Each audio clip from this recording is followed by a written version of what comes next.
regardless of how good or bad my past has been, regardless of how good or bad my present is, there's something I can specifically do now that will make my future either better or worse, and the choice is mine. Now, folks, that's profound. I'll always tell you when I've said something profound. And the reason I do is I found out a few years ago that an incredibly high percentage of my audiences do not recognize my profound statements when I make them unless I tell them this is profound.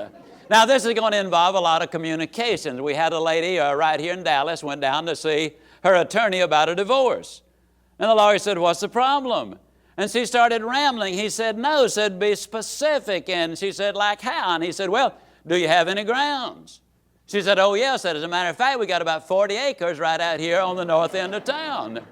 He said, "No, that's not what I'm talking about." Said, "Do you have a grudge?" She said, "No, but we've got a really neat little carport there right on this side of the house." And he said, "Woman, we need to make this personal." She said, "Like how?" And he said, "Well, does that man ever beat you up?" She said, "Oh, no." Said, "I'm up every day at least an hour, hour and a half, 2 hours before he even turns over." And he said, "Well, do you accept any responsibility for the difficulty?" And she said, "Like how?" And he said, "Well, for example, do you ever wake up grouchy?" She said, "Oh, no." Said, "I just let him get up on his own, whenever he will." And he said, "Well, why do you want to divorce the man?" And she said, "Well, the guy just can't communicate." Now, we're going to try to make the communication such that as you listen to this tape, you will have no difficulty understanding exactly what I am talking about. Everything is choice. For example, for 24 years of my adult life, by choice, I weighed well over 200 pounds. Now, the reason I say by choice is simply because I have never accidentally eaten anything. Always a choice. Now, if I choose to eat too much, then I have chosen to weigh too much. You are where you are in many ways because of a series of choices that you have made. Now, I'm the 10th of 12 children. I asked my mom one time, I said, "Mom, why so many?" And she said, "Well, son, where do you think I should have stopped?" Well, it's for sure I didn't think after number 9. Now, you can absolutely count on that. Let me say something that I think is very important. A few minutes ago, you made the observation that the responsibility was yours to make the right choices. Now, responsibility carries a lot of weight in life. Barbara Tuchman, 2-time Pulitzer Prize winner, said the number one need we have in our society today are people who will accept responsibility. And that is so tremendously true. Most people that I speak to think I'm in my early 30s, but actually I'm 68. Now, what that means is I was raised during the Depression. My dad died when I was 5 years old. There were 6 of us too young to work. Small Mississippi town, Yazoo City. We don't even have a village drunk. We share with a little community, next to us. But it's exciting. About once a month, the train comes through town. And I know that doesn't sound like excitement until I explain we don't have tracks there. And then that, that puts it in a different category. It really does. We used to hang a mirror at the end of Main Street, make the town look bigger. Well, anyhow, small Mississippi town. Now, let me say something here. I can tease about my hometown for one very good reason. It's an amazing little town. Former President of the American Medical Association is from Yazoo City. Former President of the American Bar Association from Yazoo City. Former President of the Southern Baptist Convention from Yazoo City. The former editor of Harper's Magazine is from Yazoo City. Former Secretary of Agriculture is from Yazoo City. Chairman of the Republican Party is from Yazoo City. Jerry Clowers is from Yazoo City. Now, I have no idea what happened to the other 3. But, I can tease about my hometown because it has been so productive, and we're going to be using humor throughout because, you see, people learn faster, they learn more, and they remember longer. But the major point I'm making there is we can tease about that little town because of its productivity. people who are confident and productive, they don't mind you kidding them along. Good, clean kidding and humor, I think very definitely has a place. Now, I don't need to tell you that as a 10th of 12 children, 6 of them being too young to work, heart of the Depression, small Mississippi town, we had a tough time financially in the Depression. Other families had it tough too. But I'm so grateful that for whatever reason, I did not choose to notice what we did not have. What I did notice is what a lot of people did have in that little town. See, even in those times, I noticed some people wore nice clothes. They drove nice cars.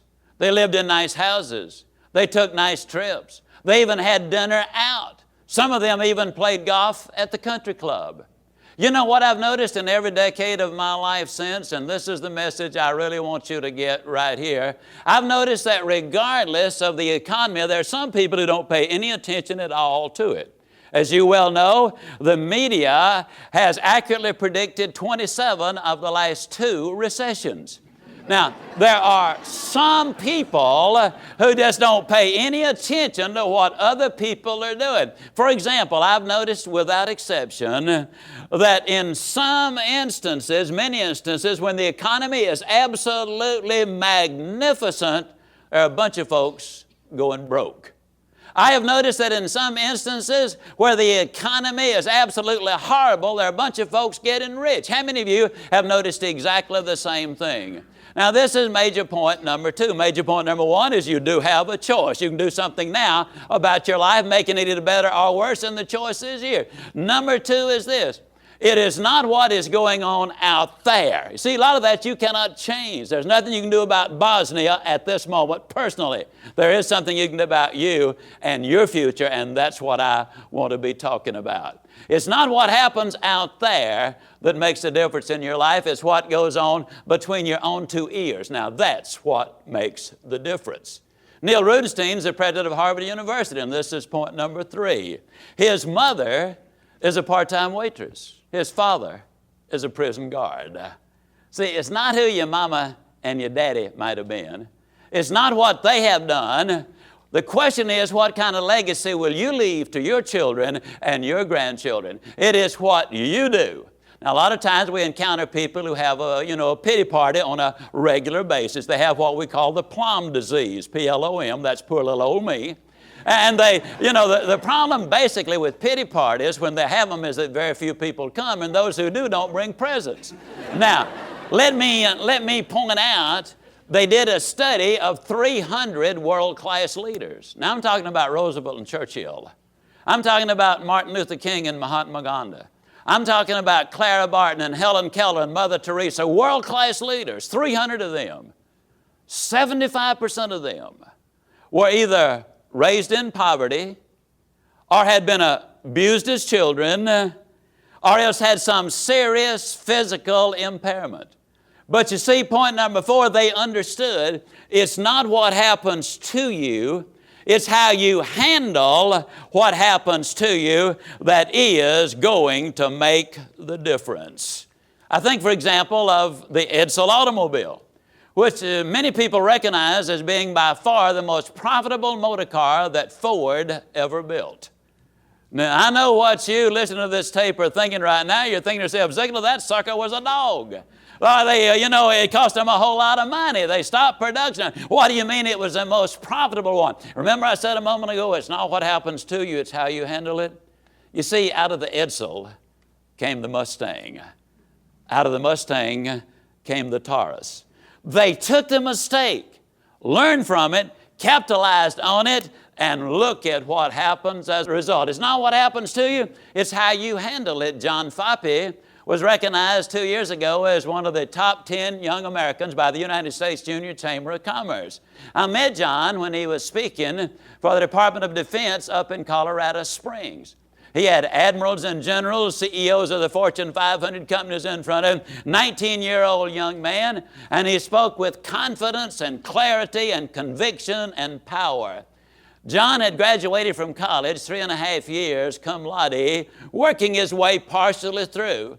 You ought to see John drive a car and scramble eggs and go skiing and paint portraits and do those sort of things. You ought to watch him just eat. You see, John Phipe was born without any arms. But as John said to me one day, he said, you know, Zig, if I had the longest, strongest arms ever put on a human being, he said there'd still be only so high I could reach, only so much weight I could lift.